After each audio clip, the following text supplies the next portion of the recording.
The biggest lesson that I've learned throughout dating is that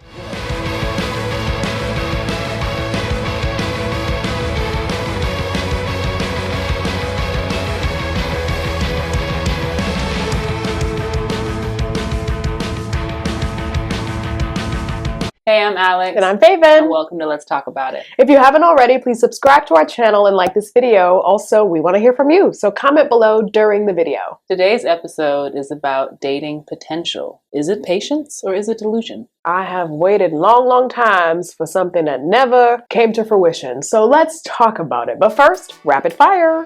I would only wait for someone to change if I knew it was possible. If you start a health and wellness journey, would you prefer that your partner join you in it? Definitely preferred. I think it's easier when you have a teammate to do hard things with. Accountability partner. Yeah. How many chances do you give someone who keeps apologizing for the same behavior? 2 to 3. Who is the better boyfriend? Someone broke and ambitious, or rich but not generous? Broke and ambitious, but hoping the ambition leads to non-brokenness. Would you live with someone 5+ years without a ring, yes or no? No. How long is too long to wait for exclusivity when dating? As soon as it's getting serious, and I don't know if you can put a number on that for people, but as soon as it's getting serious and I don't want you to see other people, I need you to not want to see other people. What's trickier to deal with? Bad sex you hope will get better, or in-laws who are too involved? In-laws who are too involved. What's a surprising deal breaker you've experienced that you weren't aware of until it happened? If I do not agree with your parenting style, I cannot date somebody with kids. At what point does waiting for potential turn into wasting your time? If there's no signs that the potential will ever be realized, then it's just delusion and then you're wasting your time. When my kids grow up, first and foremost, I want them to have a partner who is blank. Respectful and supportive of who they are.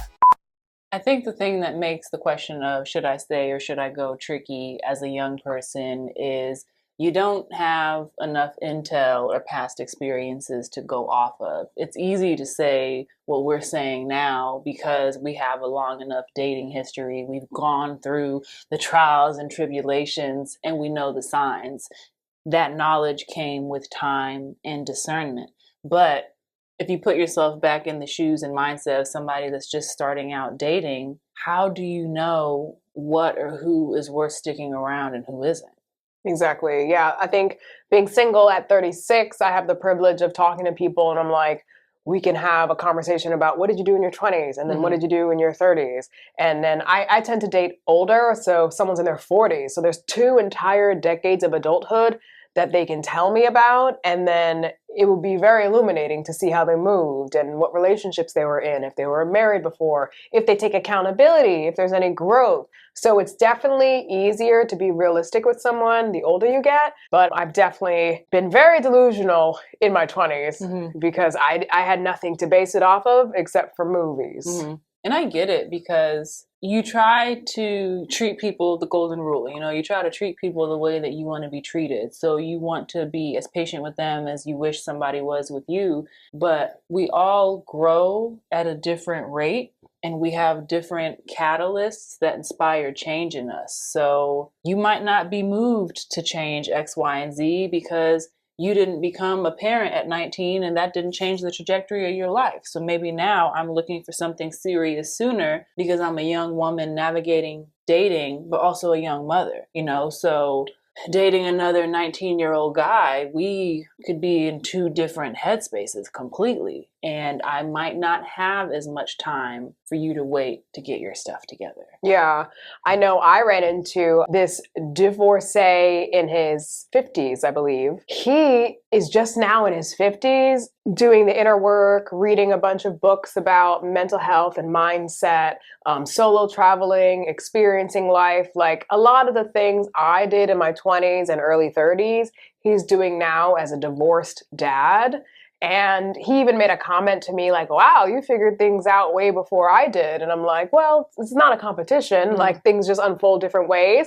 But he also went on to share, he realized he just did what he was supposed to do, which was like go to school, get married, get the house, like have the busy, high paying, high power job, but you don't even like it. Like he wanted to really just be like a writer, just like something simple and like it's sad to hear someone go through this many decades and just now they're self-discovering, but I'm happy that they are doing the work at all. Yeah. And then he even made a comment that was like, yeah, I have kids and I love them, but had I been equipped with the information I had now and had I done the work on self that I like now, had I done it then that I'm doing now, whatever, you say what I'm tracking. Yeah. Yeah. He said he probably wouldn't have had kids. I know there's a Reddit thread that's like regretful parents, and he's just like, no, I love them and they're here and I take care of them. I do all the things, but if I could press a button, I'm like, oh, wow, that's... I hope they never hear that. Yeah. Yikes. So yeah, I don't know. There's just like a lot of layers and a lot of growth that someone can experience. And I think your mindset is what matters the most before you go assessing other people, because if you're working off of faulty criteria, you're never going to make the best decision, or you're not going to see things through the correct lens. Yeah. We've both had to let people go that we decided we couldn't or just wouldn't wait for anymore. But have you ever been the one where somebody was waiting on you to level up in any capacity and they had to cut you loose? All of my relationships, most of them were in my 20s, and they were flimsy because we were in our 20s. Correct.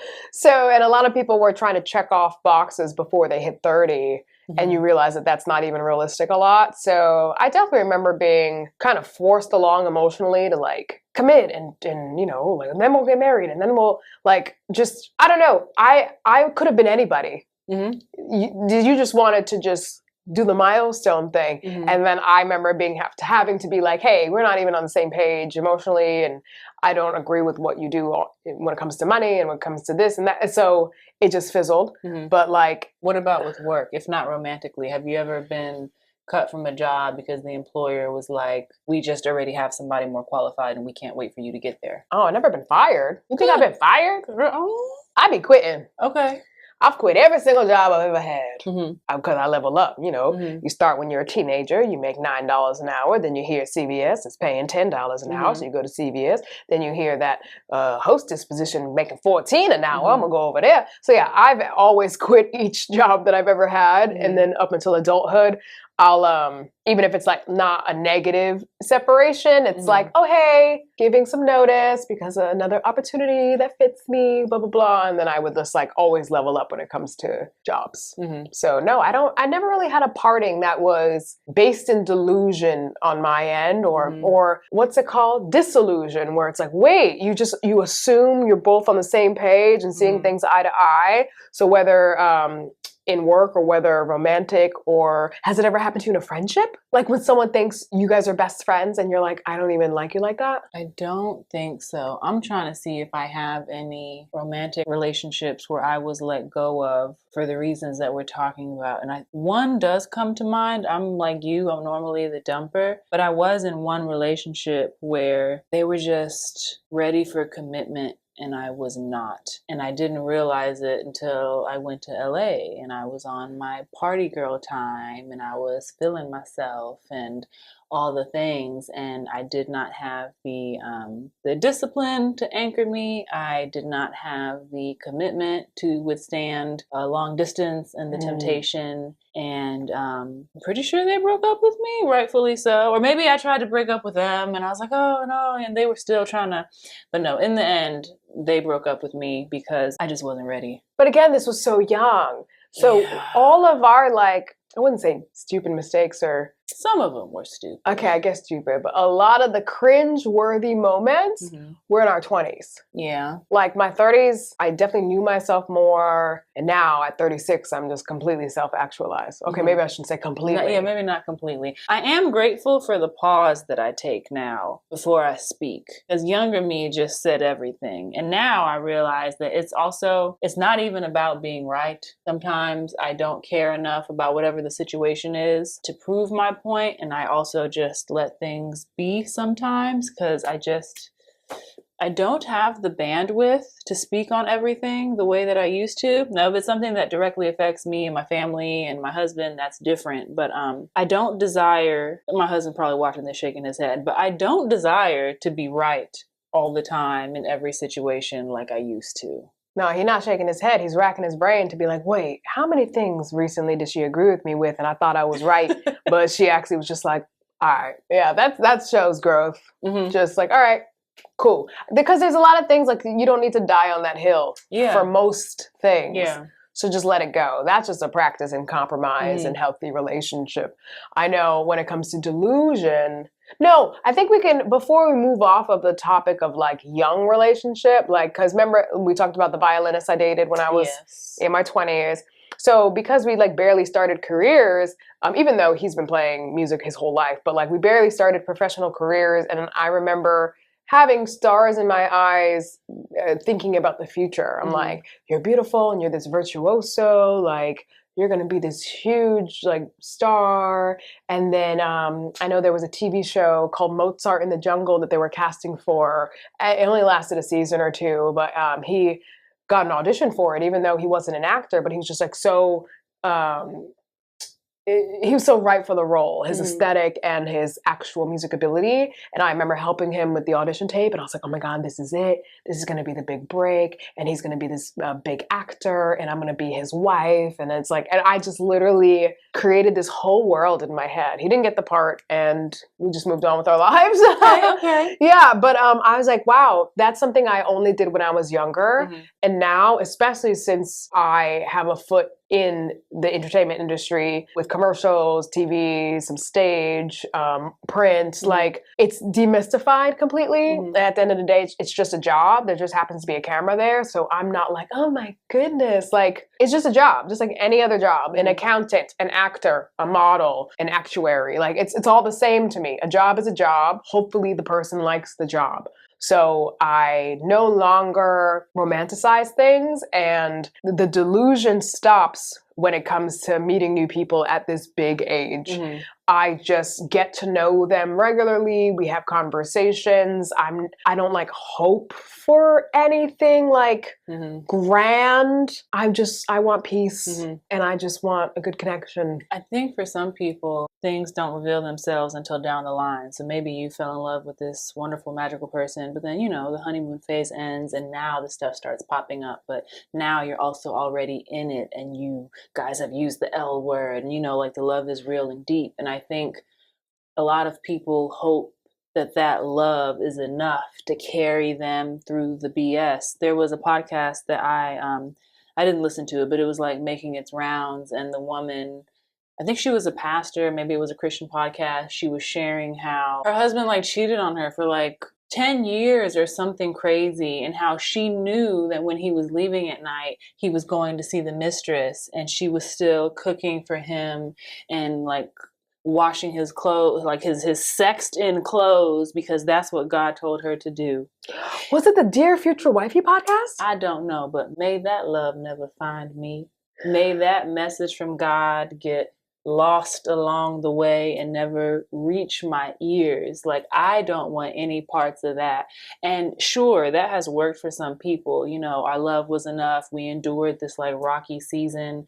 But to stick by somebody that continuously is disrespecting you, is disrespecting your marriage, is not showing up for your kids, I don't know, maybe 2 to 3 chances, like we said earlier, but that's not something that I ever see myself sticking through for years and years and years. Yeah. So what do you think it is outside of like, oh, if you're married, the covenant, blah, blah, blah. But even though they say, isn't adultery one of the... Yeah, you're allowed to, but like a lot of people just still don't believe in divorce. And it's like, obviously that's not ideal. I don't want to be divorced either, but I don't want to be in an abusive relationship. I don't want to be stuck with somebody that's an addict and not trying to reform their life or their lifestyle in any way. There are a lot of worse things out there than being divorced. But I think that's part of the delusion there in staying, is because we only see things from the outside. So if you're still posting the beautiful Christmas photo and the matching pajamas, you have more social currency if you are in a relationship and if you have a family. No one will ever know what's happening behind the scenes, ever. No one knows the state of your household. No one knows if the kids are well taken care of. No one knows any of this and stuff. And then the documentaries come out later. Remember the one with the Midwest wives who like had a whole platform about the homestead and the kids and whatever. And were abusing their kids? Yeah. Oh. So like the stuff like that is always happens, and or the couples who always do the holiday photo shoots and stuff, and it's just half the times I feel like those the ones that are the ones that are showcased the most are the least happy because they're not spending that time actually practicing the happiness. It's more, how do I look? The show of happiness. Yes, the show of happiness. And I'm like, and so I think that's part of the delusion. I need to stay because the word husband has so much weight. Oh, I'm just waiting for my husband. Yeah, but the price that you pay for that is pretty heavy, because at the end of the day, if you know that you're in an unhappy relationship, or you know that your husband is, or your wife is secretly cheating on you, but you're staying together and you're ignoring that just because you want to be together so bad, it's like, it's not supposed to look like this. It's not supposed to feel like this. And is being with somebody really more important than the quality of that relationship? Yeah, I know. But if someone hasn't done the work outside of partnering up with someone, it's hard to not commingle feelings and thoughts, and it's hard. It's hard to draw boundaries and to have clear lines and levels and where respect is when it's all just murky together. If you haven't done the work ahead of time, hopefully people can do work separately and together and grow together. Like that's the whole point. I know a lot of married couples that are like, I'm so much better because of my partner. Oh my goodness. Like, because I'm with them, they shone a light on parts of myself I didn't know about. And now I'm working on this, and they showed me grace and that, and then like just grow together. And it's a beautiful love story. That's what I wish for everyone that's together. But for the girly pops specifically, who are in these long relationships, disrespected by, Nug and them, and just Nug? Yeah. Okay. Just, he be looking good, but he trash. Like, staying in these relationships, getting cheated on, like getting other girls pregnant, but like, it's just, there's a lot of stuff like that happens, and is it really worth just like having someone around if they're just like a body? I think that is where you can notice a lack of self-growth, because you couldn't pay me to disturb my peace. Just to have a person, just to have a plus one, I can bring my friend. I don't need a man bothering me. But as a married woman, what do you think it would take for someone to like bother the covenant of marriage? Like, outside of cheating, I know you said adultery is your husband's number one deal breaker. He has no tolerance for cheating. Like, that's a non-negotiable, right? Yeah. Whereas me, I'm like, this doesn't mean you have a hall pass, but if something like that happened in our relationship, I would still be open to having conversations and seeking ways to repair. Yeah, and investigate and be like, all right, how did we get here? Like, and with him, it's like, don't matter, don't care, you did it, you're gone. And I'm like, but, I mean, ain't neither one of us gonna do that. But. Yeah, right. I mean, because we'll never look behind the curtain in anyone's marriage. We'll never actually know. How I would love to be a fly on the wall sometimes. I want to know too. Like, because sometimes you ever just see two people and you're like, that is an interesting pairing of the souls. Yeah. How did you meet? What do you talk about? On that note, do you believe in ride or dies? Like, if your man go to jail, you gonna stick by him? Are you in jail because you were defending my honor? Are you in jail because some lunatic almost hit the kids? Like, why are you in jail? Are you in jail because you were selling crack on the street down there by the 7-Eleven? No. I'm not a ride or die for that. It just depends. That's actually really fair and nuanced. Yeah, I agree. Self-defense. Yeah. A bad jury. Yeah. Just the concept of ride or die. I know people say, no matter what, thick and thin. But no. We're going to have a conversation, and I need all the details. Then I will make an informed decision, because you're not about to make me look stupid. Yeah, I'm not a ride or die for somebody that has no ambition, that is not trying to change their life, that is not adding to my plate, not adding to my plate. I'm not a ride or die for somebody that is putting mess on my table. You know, if you're building the table, if you're helping me take stuff off my plate, then that's another thing. But if you're just adding to my already workload and there's just no, I don't know, I can't put the desire to change in you. I can do me and you can be inspired by that and that can, you know, be the catalyst for your own change, but I can't put that desire in you. And I can't wait for that desire to come either. You know what I mean? What do you mean? No, I don't know what you mean. I can't wait for that desire to come. Like, I can't wait for you to be like, oh, it's been 3 years now. I will get a job. Like, I see. yeah, Yes, yeah. yes, yes. It needs to be already instilled. Right, because you decided to. I mean, yes, we're doing our thing. We're doing YouTube, but we're not like refusing to work and not having any other source of income while we're waiting for monetization or our content creation stuff. If you're just like, yeah, I want to be a content creator, that's it. And you're not doing anything else, or I just want to pursue theater and you're not doing anything else. Like, I can't wait for that. Yeah, I think that's probably something that happens a lot to people these days because everyone knows that the internet can have some lucrative opportunities. And so many people are like, oh, that looks easy. I'll just be an influencer or I'll just be a content creator or I'll just get brand deals. It doesn't just work like that overnight for the majority of people. Like, I know there's one girl who does van life content and had one video and she had 1.1 million like overnight like views. And everyone's like, what happened? And she just hit the like algorithm lottery. But that's not normal. That's the exception that proves the rule. And the rule is that it takes time. Every time we get together and film, like it's not that it's a good time to get together and film. It's still a lot going on both ends. Like, I came straight from work in New York City to DC to set up and film for a couple of days, like get all our content together. And the very next day, New York City back to working. So it's never a good time, but you like make a way if you're interested in something. And I think that's part of ambition and not delusion, because I'm not going to just quit my jobs, like guaranteed sources of income, because you have delusions of grandeur. And there's no way I could partner with someone who thinks that way as well. In New York City, there's so many actors, but just to put things in perspective, I have a friend who has 5 Broadway credits. Can sing, can act, can dance, was a lead in a musical, goes on tour, performed internationally. She is a waitress at a restaurant by Central Park, actively, with an amazing resume. Because guess what? Even if you book a show on Broadway, when the show closes, you're unemployed and you go back to auditioning. It's not a full-time, lifelong, I made it situation. And so I don't think people understand that sometimes. And you have to keep bringing money in. So I work, I always work. Sure, I might have an audition I have to do when I get home from work. And then if I book it, even if it's a TV show, it doesn't take that long to shoot a TV show. 2 days here, 3 days there, maybe a week off. Use your PTO if you have a full-time corporate job. I have a freelance job, so it's not that serious. I don't need to like request days off like that, but it's just, I'm such a realist.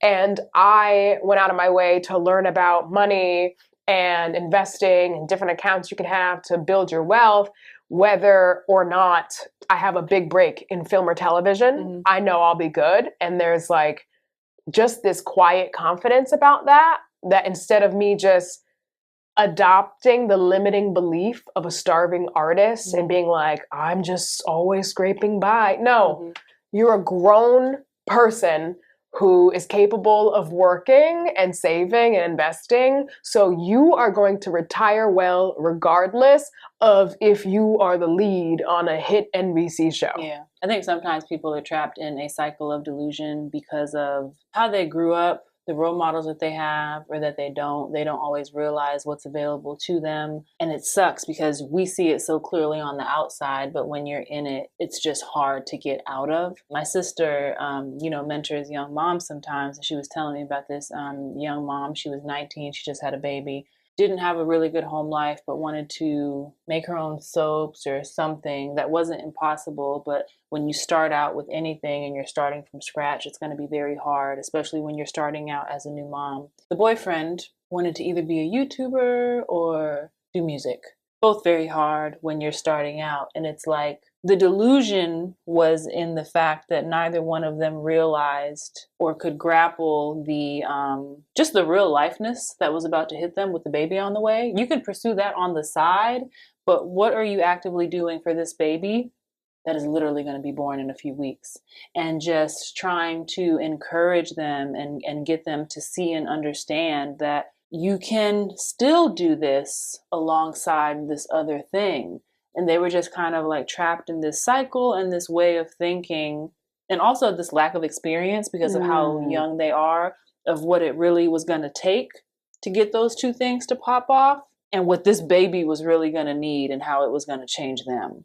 And so now we have two people that are kind of stuck in delusion. Wow.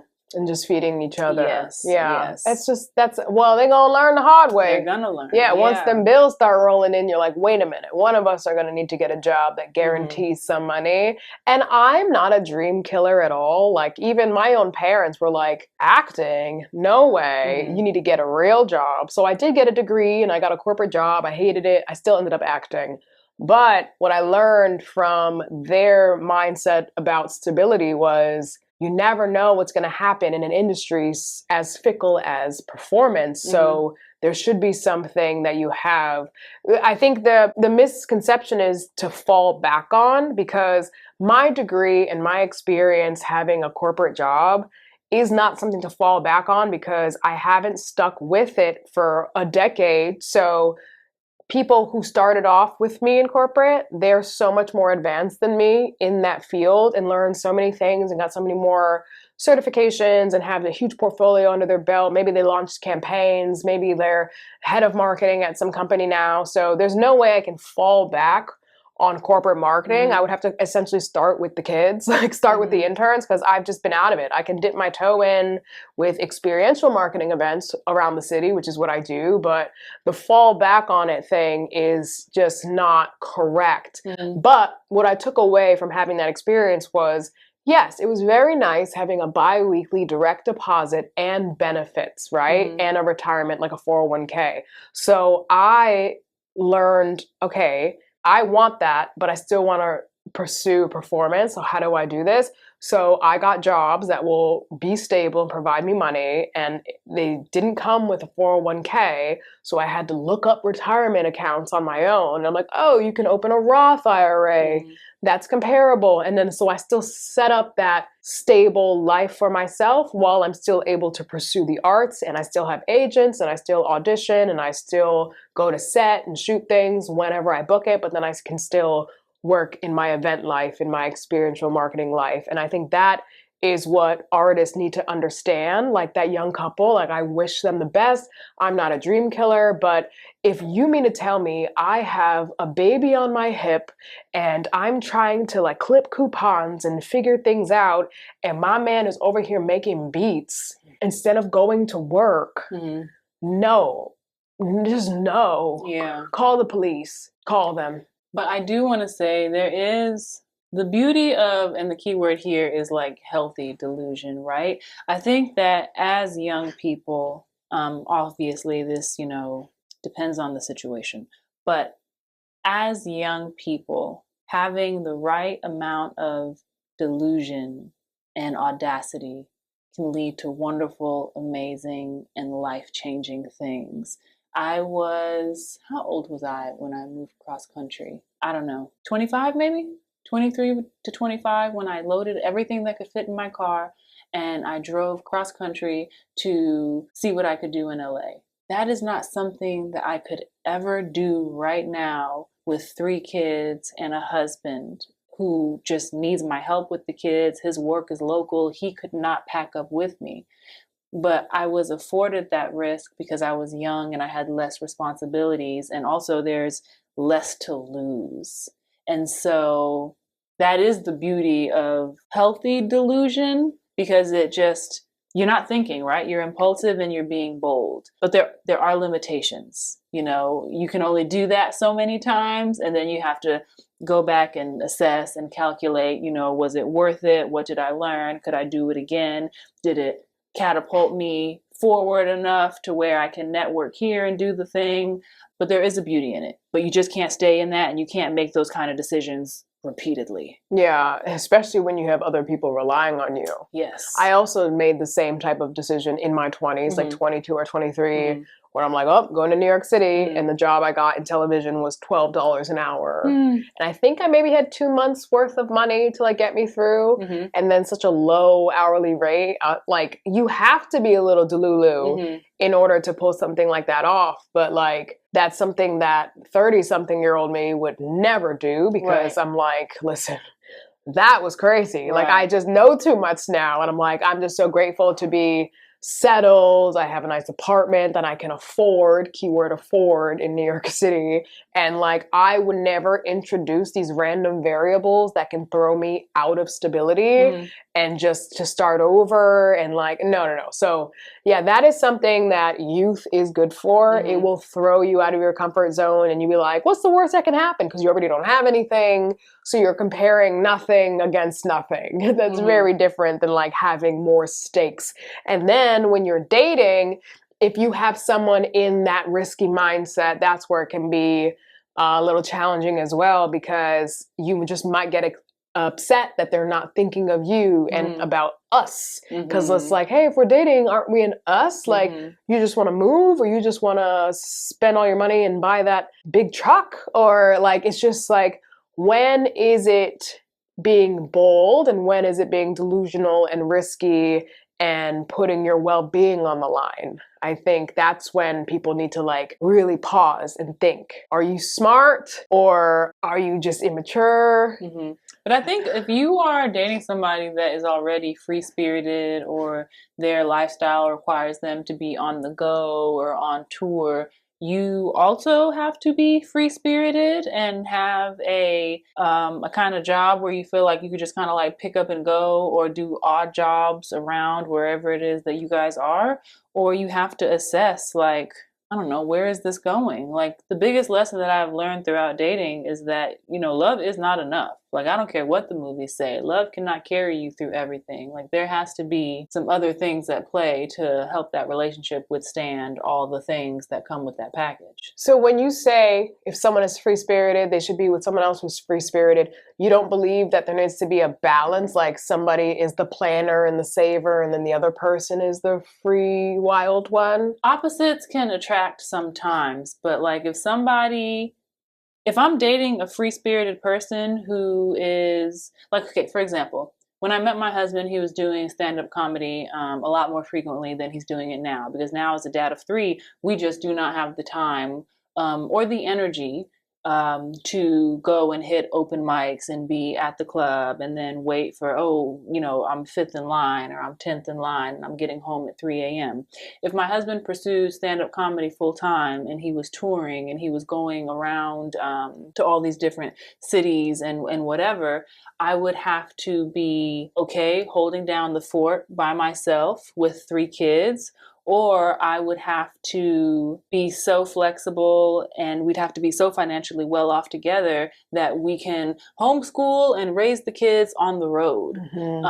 I don't want a long distance marriage. So that is why I say, like in that regard, like you have to be with somebody that's okay, that can just pick up and go with you, or okay going it alone. Like that's also the reason that even though I came from a military family, I couldn't marry military, because you're single parenting for a lot of that. If your partner is deploying, you're holding down the fort with the kids. You are solo parenting while they are deployed for a year, and I don't want that. Yeah, that's good to know what you want and what you don't want. I think that helps keep the delusion at bay. At bay means away, right? Yeah.